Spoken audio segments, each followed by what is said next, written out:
unfucking believable. Danny, come over here. We're watching Ben eat.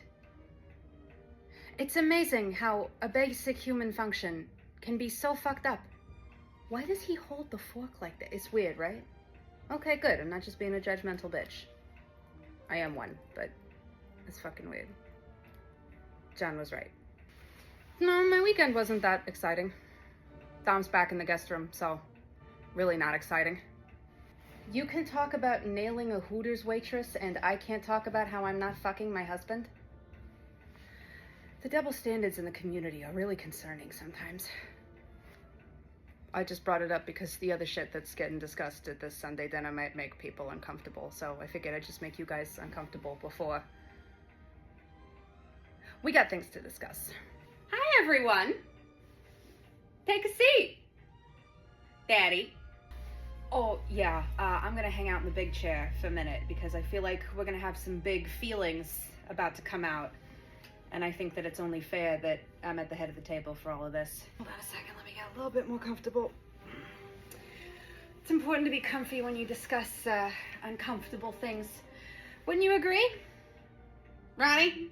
Ronnie, would you like to explain why a pretty solid member of this community is no longer here? Or would Mr. O'Malley like to take the floor? I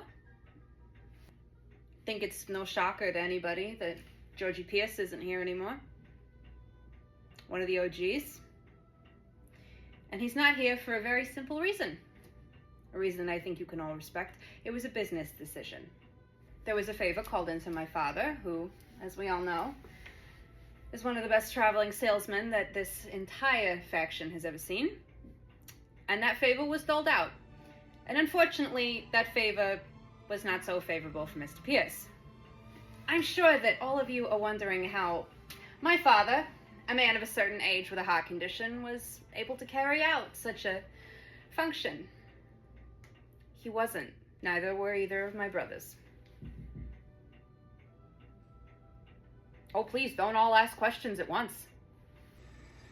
Judgment was made that Mr. Pierce was no longer a contributing part of this community, and, much like a racehorse, when you can't run anymore, sometimes it's better just get put down.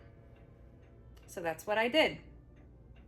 I think it's also fitting that we should appreciate the person who made this decision and called in this favor. Ronnie Cochran. You know, I really do owe you. Thanks to you, now I have completed every feat that most of the gentlemen here have had to make in order to be a respected member of the community. Everybody's had to pull their weight once or twice, haven't they, Ron? It's an important lesson that I understand you're teaching your son now about respect and sacrifice. Good for Ron. So, now that we have all arrived at that mutual understanding about what has transpired surrounding Mr. Pierce, can we all just fucking get on with business as usual?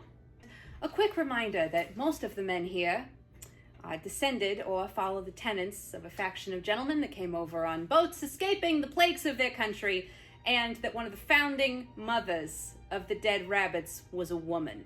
Now, in the next few months, I will be going to London to meet with several associates, including the Dohertys, my special contact who is interested in giving me the property in Knightsbridge, and his associate, a man I only know as Mr. Nod. Very James Bond, isn't it? Code names and shit. I think we should bring that back, don't you? And these are not going to be blown on silly favors like racehorses and gambling and cocaine and sports cars. No. These are going to be paid respectfully to the Doherty family to make up for all of the unfortunate business that has happened between the O Rordens and their family. And it will be mainly paid to my Uncle Owen and his 3 sons, Lucian, Kieran, and Victor. I would also like to make a request that as of next week, there will be another person sitting by my side at family dinner, seeing as he has made himself an intrinsic member of the family. I would like to use next week to induct Kai Babbitt. Now, on top of being a very intelligent and capable young man, Kai has proved himself loyal to yet another family, and I think that it would only behoove us that we make him a part of ours. Gotta keep it in the family. Right, Daddy? Keep it in the family. If the Maraschinos are happy and the O Rordens are happy, I think that makes everybody in both families thrilled. And otherwise, I think that we can all carry on with having our coffee and cigars, as gentlemen do. And at next week's meeting, I expect us all to carry on with business as usual. Treat Mr. Babbitt with respect. He may not be outwardly Irish, but you know what they say. Everyone's a little Irish, especially around St. Patrick's Day. Everyone's a little Irish here. And everybody here is a gentleman. And I expect your behavior to reflect as such. Now, if anybody has any questions about Mr. Pierce, let me assure you, he has been graciously interred in a place fitting for his actions. And we will have no more discussion of that. Wouldn't you agree, Mr. Cochran? All right.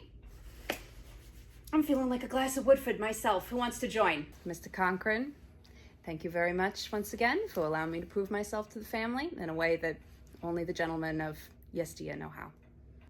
I understand that you are feeling a certain type of way about Mr. Babbitt's induction into the family, and let me assure you, he is just as much of a family man here as any of the other men here today. And I will allow you that one. I'll allow you that one that you just had, because you are a man of a certain generation, and I understand that adjustments can be uncomfortable sometimes. It's chiropractic in a sense. And I assure you, again, after a good night of meat, potatoes, and a little bit of Woodford, or a little bit of the old stuff from the old country, you will love Mr. Babbitt just as much as I do. He might even be a little more of a successful son figure for you, considering that Ronnie Jr.'s been up to. It's two. I said you get one. Unfortunate.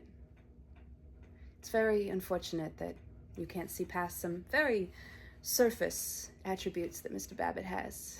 And, well, that might not work in your favor, Mr. Cochran. Mr. Cochran, we're all the same when we go on the operating slab. We are all scared, we are all human, and we are all in danger. And, it's not a good place to be. And I assure you, in that moment, you might want someone like Mr. Babbitt in your corner, but I completely understand and respect your values if you don't want him there. I cannot, however, ensure that you will get off the operating slab if that is your decision.